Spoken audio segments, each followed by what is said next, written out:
ഞാൻ സുബീഷാണ്. റുപ്പിമംഗ് എന്ന് പറഞ്ഞ യൂട്യൂബ് ചാനലിലൂടെയും ആസ്ക് റുപ്പിമംഗ് എന്ന് പറഞ്ഞ വാട്സപ്പ് സർവീസിലൂടെയും പേഴ്സണൽ ഫിനാൻസുമായി ബന്ധപ്പെട്ട കാര്യങ്ങൾ പറഞ്ഞു തരുന്നത് ഞാനാണ്. ഒരേ മ്യൂച്വൽ ഫണ്ടിൽ ഏതാണ്ട് ഒരേ രീതിയിൽ നിക്ഷേപിച്ച ഒരാൾക്ക് 5,67,000 രൂപയും മറ്റൊരാൾക്ക് വെറും 42,000 രൂപയും റിട്ടേൺ കിട്ടിയ ഒരു കാര്യമാണ് ഇന്ന് നിങ്ങളോട് പറയാൻ പോകുന്നത്.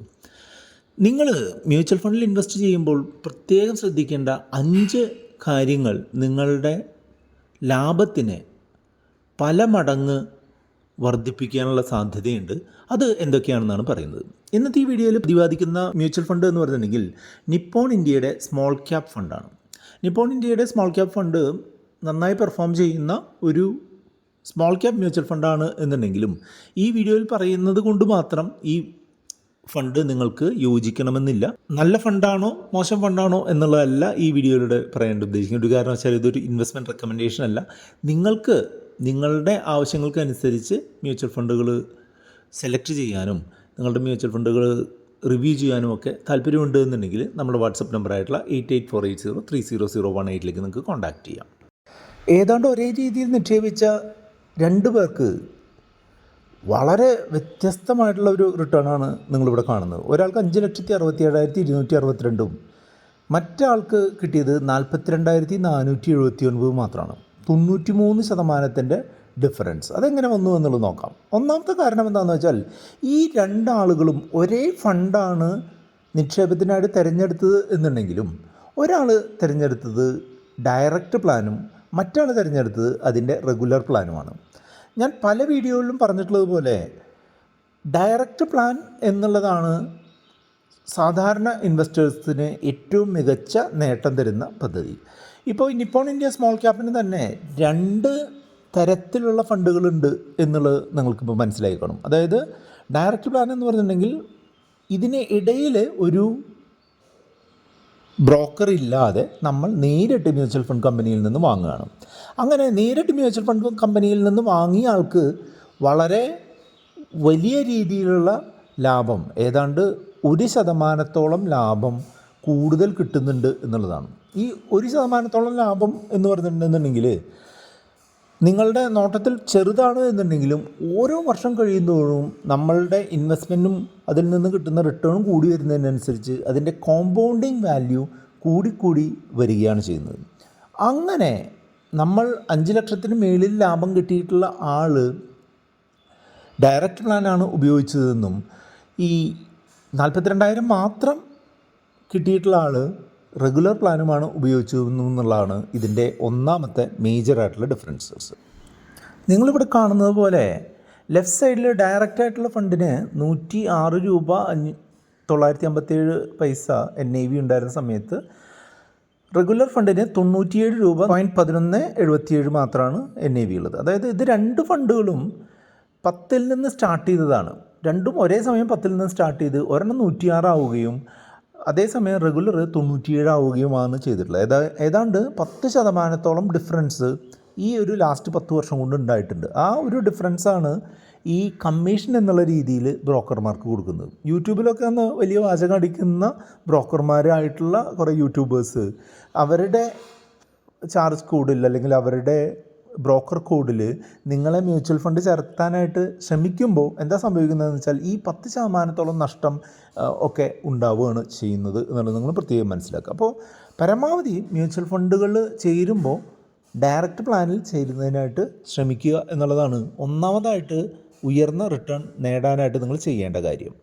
രണ്ടാമത്തെ കാര്യം എന്താണെന്ന് വെച്ചാൽ ഈ 5,23,000 രൂപയോളം നേട്ടം തന്നിട്ടുള്ള അയാൾ ഓരോ വർഷവും അയാളുടെ SIP എമൗണ്ട് ഇൻക്രീസ് ചെയ്തുകൊണ്ടിരുന്നു എന്നുള്ളതാണ്. ആദ്യം 10,000 രൂപ വെച്ച് SIP ചെയ്ത ആൾ കുറച്ച് സമയത്തിന് ശേഷം 12,000 അതിനുശേഷം 14,000 16,000 ഒക്കെ വർദ്ധിപ്പിച്ചു. അങ്ങനെ വർദ്ധിപ്പിക്കുന്നത് കൊണ്ടുള്ള ഗുണം എന്താണെന്ന് വെച്ചാൽ നമ്മൾക്ക് നമ്മളുടെ ലക്ഷ്യത്തിലേക്ക് അല്ലെങ്കിൽ നമ്മളുടെ ലാഭം കൂട്ടുന്നതിനും ലക്ഷ്യത്തിലേക്ക് ഏറ്റവും പെട്ടെന്ന് എത്തുന്നതിനും സാധിക്കുന്നു എന്നുള്ളതാണ്. അതേസമയം തന്നെ നിങ്ങൾ ഇപ്പോൾ ഇവിടെ കാണുന്നത് പോലെ റെഗുലറായിട്ട് നിക്ഷേപിക്കുന്ന ആൾ ചെയ്തത്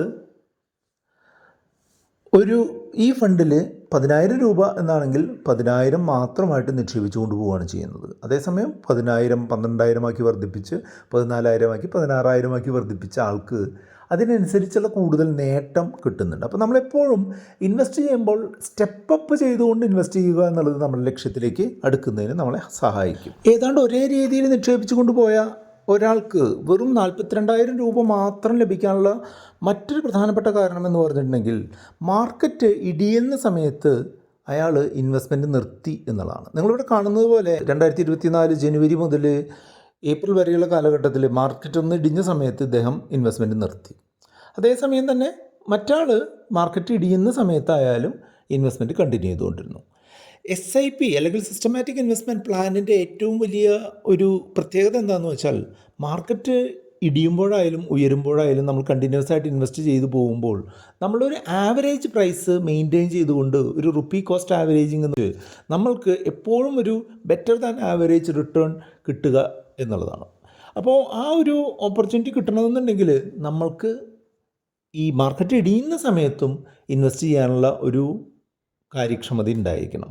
അതില്ലാത്ത ആളാണ് ഈ 42,000 മാറിയതും ഉള്ള ആളാണ് 5,28,000 രൂപയിലേക്ക് അദ്ദേഹത്തിൻ്റെ നേട്ടം ഉയർത്തിയതും എന്നുള്ളത് നിങ്ങൾ പ്രത്യേകം മനസ്സിലാക്കുക. അപ്പോൾ നിങ്ങൾ ഇൻവെസ്റ്റ് ചെയ്യുമ്പോൾ കൺസിസ്റ്റൻ്റായിട്ട് കണ്ടിന്യൂസ് ആയിട്ട് ഇൻവെസ്റ്റ് ചെയ്യുക, ഡിസിപ്ലിൻഡ് ആയിട്ട് ഇൻവെസ്റ്റ് ചെയ്യുക എന്നുള്ളത് വളരെ പ്രധാനമാണ്. അത് ചെയ്യാത്തവർക്ക് ഈ 93% നഷ്ടം വരാനുള്ള സാധ്യത ഉണ്ട്. ഇങ്ങനെ ഈ വലിയൊരു 93% വ്യത്യാസം ഉണ്ടാകാനുള്ള മറ്റൊരു പ്രധാനപ്പെട്ട കാരണം ഞാനിവിടെ കാണിക്കുന്നത് പോലെ ഈ മ്യൂച്വൽ ഫണ്ട് ഇൻവെസ്റ്റ്മെൻറ്റിനെ ഒരു എമർജൻസി ഫണ്ടുമായിട്ട് ഉപയോഗിക്കാനായിട്ട് ശ്രമിച്ചു എന്നുള്ളതാണ്. ഉദാഹരണമായിട്ട് പറയുകയാണെങ്കിൽ അദ്ദേഹം ഒക്ടോബർ മാസത്തിൽ 50,000 രൂപ ഇതിൽ നിന്ന് പിൻവലിച്ചായിട്ട് നിങ്ങൾക്ക് കാണാം. അദ്ദേഹത്തിൻ്റെ ഒരു എമർജൻസി വന്നു, അദ്ദേഹം ആ പണം പിൻവലിച്ചു. നമ്മൾ ലോങ് ടൈമിലേക്ക് നിക്ഷേപിക്കുന്ന പണം ആ ആവശ്യങ്ങൾക്കായിട്ട് നിക്ഷേപിച്ചുകൊണ്ടിരിക്കുന്ന പണമാണ് എന്നുള്ളത് കൃത്യമായിട്ടുള്ള ബോധം ഉള്ള ആളുകൾക്കാണ് ഉയർന്ന നേട്ടം കിട്ടാനുള്ള സാധ്യതയുള്ളൂ. അതല്ല ഒരു റാൻഡമായിട്ട് ഇൻവെസ്റ്റ് ചെയ്ത് നമുക്ക് ആവശ്യമുള്ള സമയത്ത് എടുക്കാം, അത് കുഴപ്പമില്ല എന്ന് കരുതുന്ന ഒരു പ്രത്യേക എമർജൻസി ഫണ്ടൊന്നും ഇല്ലാത്ത ആളുകൾക്ക് ഇതുപോലെ വൻ നഷ്ടങ്ങൾ ഉണ്ടാവാനുള്ള സാധ്യതയുണ്ട്. നിങ്ങൾക്ക് എല്ലാവർക്കും അറിയാവുന്ന പോലെ ഒരു എമർജൻസി ഫണ്ട് എന്ന് പറഞ്ഞിട്ടുണ്ടെങ്കിൽ എന്തെങ്കിലും ഒരു അൺഎക്സ്പെക്റ്റഡ് ആയിട്ടുള്ള ഒരു ഇവൻറ്റ് നമ്മുടെ ജീവിതത്തിൽ വരുമ്പോൾ നമ്മൾ കരുതി വെക്കേണ്ട ഒരു കരുതൽ തുകയാണ്. സാധാരണ പറയാറുള്ളത് 3 മുതൽ 6 മാസം വരെയുള്ള എമൗണ്ട് ഈ എമർജൻസി ഫണ്ടായിട്ട് കീപ്പ് ചെയ്യണം എന്നുള്ളതാണ്.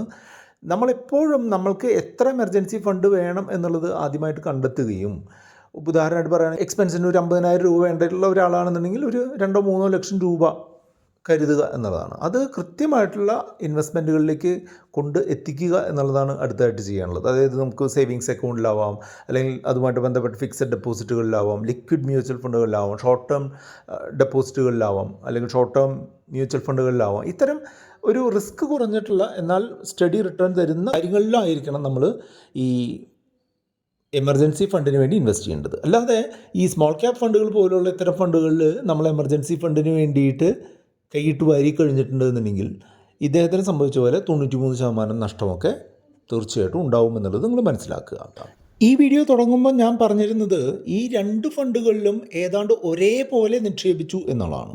ഡയറക്റ്റ് മ്യൂച്വൽ ഫണ്ടിൽ നിക്ഷേപിക്കുന്ന ഇദ്ദേഹത്തിന് മികച്ച നേട്ടം കിട്ടാനുള്ള ഒരു കാരണം എന്ന് പറഞ്ഞിട്ടുണ്ടെങ്കിൽ ഇയാൾ ഒക്കേഷണലി ഇതിലേക്ക് അഡീഷണൽ എമൗണ്ടുകൾ നിക്ഷേപിച്ചിരുന്നു എന്നുള്ളതാണ്. ഇവിടെ ഈ ഗ്രീനിൽ കാണിക്കുന്നത് പോലെ ഏകദേശം 1 ലക്ഷം രൂപ ഇടയ്ക്ക് ഡിസംബർ മാസത്തിൽ 2023 ചെയ്തു.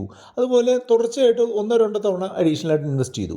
അങ്ങനെ ചെയ്തവർക്ക് അതിൻ്റെ ഗുണങ്ങളും കിട്ടിയിട്ടുണ്ട്. അതായത് പ്രത്യേകിച്ച് മാർക്കറ്റ് താഴുന്ന സമയത്ത് ലംസമായിട്ട് ഇൻവെസ്റ്റ് ചെയ്യാനുള്ള ഒരു ശ്രമം നടത്തുക എന്നുള്ളത് വളരെ പ്രധാനപ്പെട്ട ഒരു കാര്യമാണ്. അങ്ങനെ ചെയ്തവർക്ക് തീർച്ചയായിട്ടും ലാഭം കിട്ടിയിട്ടുണ്ട്. ചെയ്യാത്തവർക്ക് ഈ പറഞ്ഞതുപോലെ 93% നഷ്ടം കിട്ടിയിട്ടുണ്ട്. അപ്പോൾ SIP തുടർന്ന് പോകുന്നതോടൊപ്പം തന്നെ മാർക്കറ്റ് താഴുന്ന സമയത്ത് അഡീഷണൽ ആയിട്ടുള്ള ഇൻവെസ്റ്റ്മെൻറ്റ് നടത്തുക എന്നുള്ളത് വളരെ പ്രധാനപ്പെട്ട ഒരു കാര്യമാണ്. അത് നിങ്ങൾ എപ്പോഴും ശ്രദ്ധിക്കേണ്ടതും ചെയ്യേണ്ടതുമായിട്ടുള്ള കാര്യമാണ്. ഈ വീഡിയോയിൽ പറഞ്ഞിട്ടുള്ള പ്രധാനപ്പെട്ട കാര്യങ്ങളൊന്ന് സമ്മറൈസ് ചെയ്ത് പറയുകയാണെന്നുണ്ടെങ്കിൽ നമ്മൾ ഒരു SIP രീതിയിൽ ഇൻവെസ്റ്റ് ചെയ്യുന്ന ആൾക്ക് മികച്ച നേട്ടം കിട്ടുന്നതിനായിട്ട് നിങ്ങൾ ഫോളോ ചെയ്യേണ്ട 5 പ്രധാനപ്പെട്ട കാര്യങ്ങളിൽ ഒന്നാമത്തേത് നിങ്ങൾ റെഗുലർ ഫണ്ടുകൾക്ക് പകരമായിട്ട് ഡയറക്റ്റ് ഫണ്ടുകൾ നിക്ഷേപിക്കുക എന്നുള്ളതാണ്. രണ്ടാമതായിട്ട് നിങ്ങൾ ചെയ്യേണ്ടത് എല്ലാ വർഷവും അല്ലെങ്കിൽ 6 മാസം കൂടുമ്പോഴൊക്കെ നമ്മൾ ഇൻവെസ്റ്റ് ചെയ്യുന്ന SIP എമൗണ്ട് ഒന്ന് ടോപ്പ് അപ്പ് ചെയ്യുക, അഡീഷണലായിട്ട് ചെയ്യുക എന്നുള്ളതാണ്. അതായത് 5,000 രൂപ ഇൻവെസ്റ്റ് ചെയ്യുന്ന ആൾ ഒരു വർഷം കഴിയുമ്പോൾ 6,000 ആക്കി മാറ്റുക, പിന്നത്തെ വർഷം 7,000 ആക്കി മാറ്റുക, അങ്ങനെ ടോപ്പ് അപ്പ് ചെയ്യുക എന്നുള്ളതാണ്. മൂന്നാമത്തേത്, നിങ്ങൾ എന്ത് മാർക്കറ്റ് കണ്ടീഷൻ വന്നാലും നിങ്ങളുടെ SIP ഇൻവെസ്റ്റ്മെൻറ്റുകൾ കണ്ടിന്യൂ ചെയ്യാനായിട്ടുള്ള ഒരു മെച്യൂരിറ്റി കാണിക്കുക എന്നുള്ളതാണ്. നാലാമത്തേത്, മാർക്കറ്റ് താഴുന്ന സമയത്ത് നിങ്ങളുടെ കയ്യിൽ പണമുണ്ട് എന്നുണ്ടെങ്കിൽ നമ്മളുടെ ലോങ് ടേം ആവശ്യങ്ങൾക്കായിട്ട് അഡീഷണലായിട്ട് ഇൻവെസ്റ്റ് ചെയ്യുക എന്നുള്ളതാണ്. അഞ്ചാമത്തേത്, നിങ്ങൾക്ക് എമർജൻസി ആവശ്യങ്ങളായിട്ട് എന്തെങ്കിലും വന്നു കഴിഞ്ഞാൽ ഈ ഫണ്ടിൽ നിന്ന് കൈയിട്ട് വരാതെ നിങ്ങൾക്ക് മറ്റൊരു എമർജൻസി ഫണ്ട് ഉണ്ട് എന്നുള്ള ഉറപ്പ് വരുത്തുകയും ആ ഫണ്ടിൽ നിന്ന് മാത്രം നിങ്ങളുടെ എമർജൻസി ആവശ്യങ്ങൾക്കായിട്ടുള്ള കാര്യങ്ങൾ ചെയ്യുക എന്നുള്ളതാണ്. ഈ 5 കാര്യങ്ങൾ കൃത്യമായിട്ട് ഫോളോ ചെയ്ത് കഴിഞ്ഞാൽ നിങ്ങൾക്ക് തീർച്ചയായിട്ടും ഒരു ലോങ് ടേം വെൽത്ത് ബിൽഡിങ് സാധിക്കുമെന്നുള്ളത് എൻ്റെ അനുഭവത്തിൽ നിന്ന് എനിക്ക് പറയാനായിട്ട് സാധിക്കും. ഇതുമായിട്ട് ബന്ധപ്പെട്ടുള്ള 2 വീഡിയോകളാണ് ഇവിടെ കാണുന്നത്. ഇതുമായിട്ട് നിങ്ങൾക്ക് എന്തെങ്കിലും സംശയങ്ങളുണ്ട്, നിങ്ങളുടെ ഒരു പേഴ്സണൽ ഫിനാൻസ് അവസ്ഥ റിവ്യൂ ചെയ്യണം, അതിനുമായിട്ട് ബന്ധപ്പെട്ട ഡയറക്ഷൻസ് വേണമെന്നുണ്ടെങ്കിൽ നമ്മുടെ വാട്സപ്പ് നമ്പറായിട്ടുള്ള 8848030018 നിങ്ങൾക്ക് കോൺടാക്ട് ചെയ്യാം. വീഡിയോ ലൈക്ക് ചെയ്യാനും കമൻറ്റ് ചെയ്യാനും കൂട്ടുകാരുമായി ഷെയർ ചെയ്യാനും മറക്കരുത്.